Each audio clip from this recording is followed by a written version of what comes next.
Right now, right this moment, you are hearing my voice. And guess what? I have news that's going to change everything.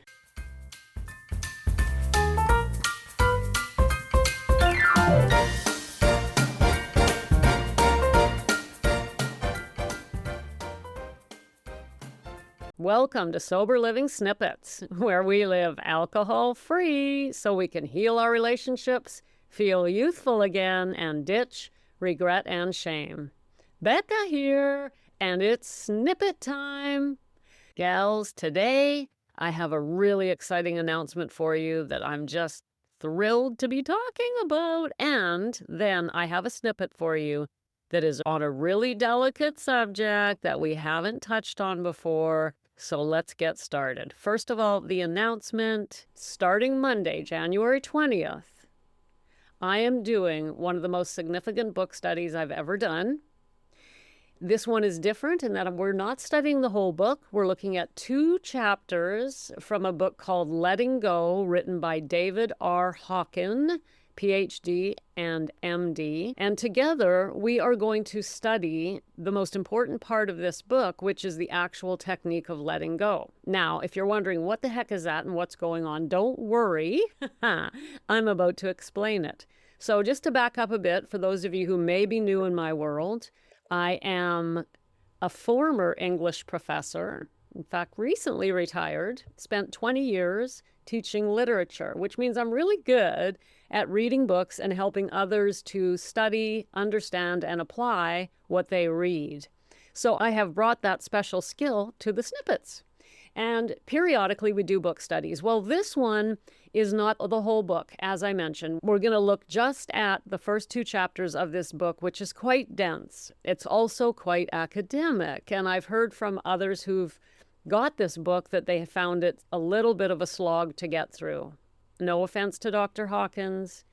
He's an amazing academic, but doesn't exactly write for a popular audience. So what I'm going to do is bring to you his unbelievably profound message that can actually change our lives as people who struggle with alcohol. So today, as the first surprise, I'm going to read from you. If you're not excited yet about that, please keep listening, because I'm going to read from you a little portion of the foreword to this book, which was written by a woman named Fran Grace, PhD. She is a professor of religious studies at the University of Redlands in California. Now, she wrote, first of all, she worked with Dr. Hawkins, and then afterwards wrote the foreword to this book. And from the foreword, we're going to just look at it, because in it she explains better than I can why we should care about this book.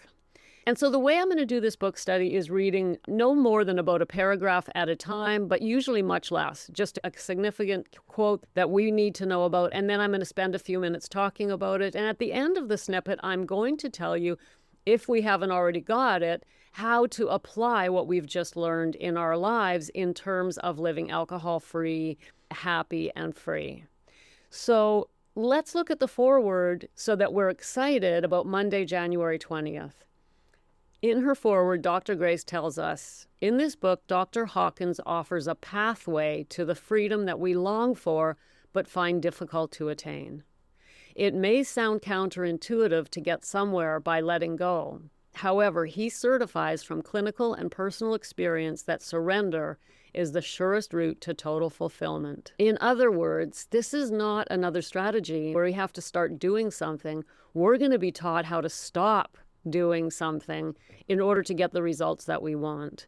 And this is a part of my coaching program. It's also a part of anything that I do in my world when I'm helping women. It's been a massive part of my journey. If you know anything about my story, maybe through my book, you know that I had a pretty colorful past. And my 13 years as a prostitute, including on the streets, was, there was some violence involved in that life. There was, to put it mildly, there was trauma. Let's put it that way. And I've been able to let go of all that after running and running and running from it for over 30 years. And the letting go technique has been a big part of that. And I really want to share it with you. So let me just share a little bit more from the foreword before we move on to today's second surprise, because I really want you excited to join me on the 20th. the 23rd, and the 25th. In other words, Monday, Wednesday, Friday next week, as we go through these 2 key chapters in this book. Also in the foreword, Dr. Grace tells us, letting go, the pathway of surrender, provides a roadmap to a freer life for anyone who is willing to make the trip. Your life will be changed for the better if you apply the principles described in this book. They are not difficult to understand or to implement. They do not cost anything. They do not require special attire or travel to an exotic country.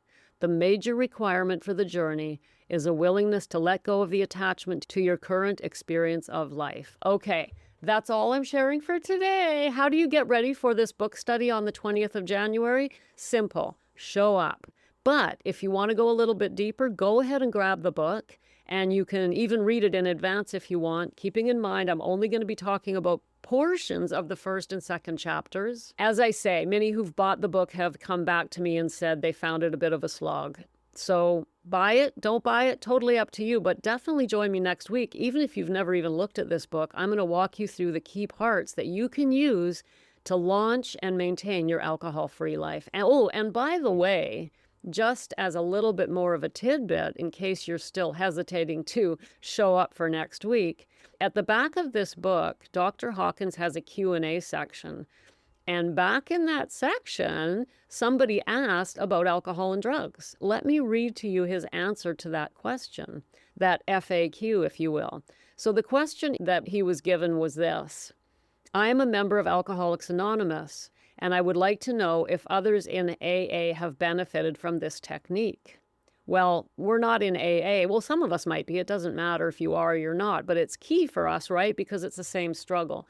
Dr. Hawkins' answer partially is the obsession to drink is a drivenness, a compulsion due to an attachment. This can be weakened and lessened by the process of surrendering. Drinking is also an escape from the pain of negative feelings. Therefore, letting go of negative feelings decreases the psychological need for escape in that particular form. This applies to other drugs as well as alcohol, which are all attempts to replace a lower feeling with a higher feeling. The letting go technique does not replace the need for self-help groups. However, it greatly facilitates success in recovery programs and is certainly compatible with all recovery groups. So in other words, this letting go technique, or also surrender, he calls it throughout the book. Remember, the book is called Letting Go, A Pathway of Surrender, is going to be really helpful for us. And that's why I'm going to have us focusing on it all next week. So that is our first announcement for today. I hope you're excited. I certainly am. I'm going to put my best foot forward on walking you through this book and helping you take the information and make it a part of your life. Because, as Hawkins himself points out, the letting go technique in combination with a proper group program can change everything for you. Now, let's get to today's snippet. I do have one for you, and it's about money. It is about money. I want us to explore human nature around money and our response to it, and how we respond to the things we pay for and the things we don't pay for. It is a fact that if we get something for free, we don't appreciate it as much as if we pay for it. It is a fact that if we get too much stuff for free, we become satiated, much like eating too much sugar, watching too many movies, anything, right? Overdosing on anything at all is going to make us feel icky, right? In terms of your sobriety, your journey to recovery, I want to ask you this question.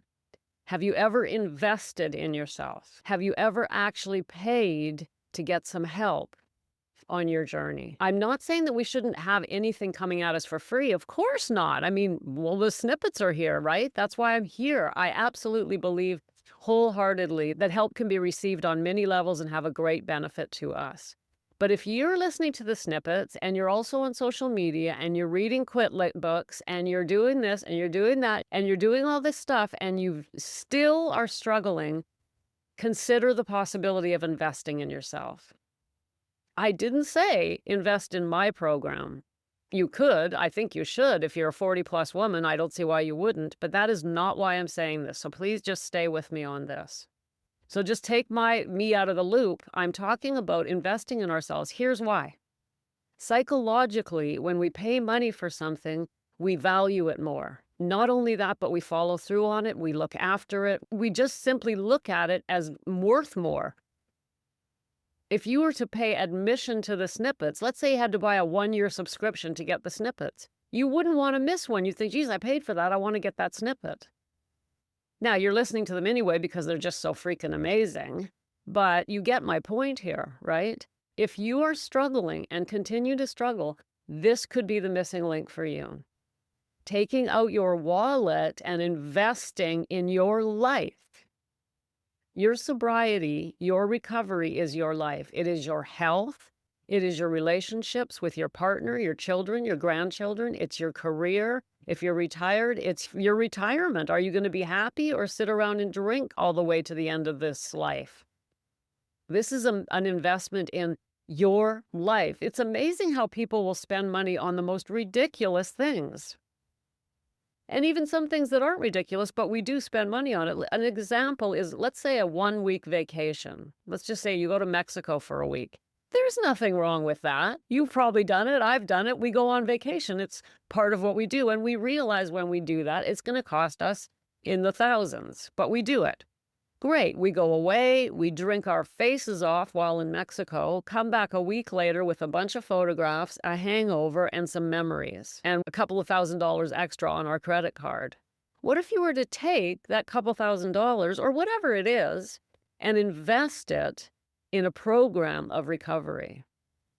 Invest it in a 2, 3, 4-month, whatever, long program with someone who will take you by the hand and walk you through recovery. This is not something we spend money on. This is a true investment in our future, every area of our future, our relationships, our future health, our happiness, our longevity, how we're going to show up in the world from now till the end. So I really just wanted to bring that up because, it's like, oh, well, if I talk about money, they'll think I'm doing a sales pitch. Well, of course I think you should buy my program. It's excellent and it works and I'm really good at what I do. But that is not why I'm giving you this snippet. I'm giving you this snippet to point out to you the value of investing because you will pay attention, you will do the work, you will show up. Another thing about it is when we put our credit card down, it sends a signal to the subconscious, whoa, she's serious. Because money is important. We all value money. Money is a very, very, very delicate subject in our society. And so when you pay money for a recovery program, your subconscious, that little alcoholic voice in the back of your head, takes notice and says, whoa, she's not kidding around this time. She's not just saying, oh, never again, I'll never drink again, like she has 1,000 times. This time she's pulled out her credit card. I'm in trouble. My days are numbered. And then as the weeks go by, you keep showing up. You keep showing up because you've invested. And then you get the results. Gals, you don't have to do it today, but please keep this nugget in the back of your mind. If you are struggling and continue to struggle and you're at your wit's end and you're like, I don't know what else to do, I've tried everything, then maybe now is the time to invest. And by the way, if you have invested in the past and you did not get the results, then a couple of things could have gone wrong. First of all, maybe it was a very inexpensive program. It shouldn't be like $30. It shouldn't be, that's not enough for to take notice. That's nothing. It's a bottle of wine. So it might have been you didn't invest enough. It might also have been that you weren't ready. It might also have been it wasn't the right program for you. So I'm not saying that just investing will guarantee your results. Please be very careful who you invest with. Do your homework. Make sure it's someone you trust. But overall, all in all, it is worthwhile to invest. My story briefly, you already know my story that in 2018, when I went into that 8-day blackout, I ended up in an 8-week treatment center. Well, it wasn't free. It was residential and it cost $18,000. And I wasn't going to go. I was so appalled. I'm like, we can't afford that. And we couldn't. We did not have that money. And my husband, he's a very kind, he doesn't push me around. He doesn't tell me what to do. But I'll never forget that day. He said, look, I don't care. This is worth it. And I said, we'll be years paying it off. He said, you're not even going to live for years if we don't do this. He was right. So we actually went into debt, $18,000, so I could go into a residential treatment program. No, I'm not recommending that because the truth is, if you know the rest of my story, you know that I came out of that treatment center and I drank again. I'm not a huge fan of going away to get sober because when we come home, all the triggers are there. We need to learn how to be sober in our environment. So it took me another year after that to get sober. So that proves right there that it's not just the money, it's the money invested in the right program. But the money is important. It really is. So if you've never invested and you keep struggling, maybe it's time to invest. And when you do make up your mind and you want to know more about my program, obviously you know how to get a hold of me. My email is in the show notes. And besides that, it's Becca at beccajacobson.com. Gals, so excited for Monday. Have an amazing weekend. And remember, I'm rooting for you. Thanks for popping in. Be sure to come back tomorrow so we can keep your head on straight. Sending you buckets of love.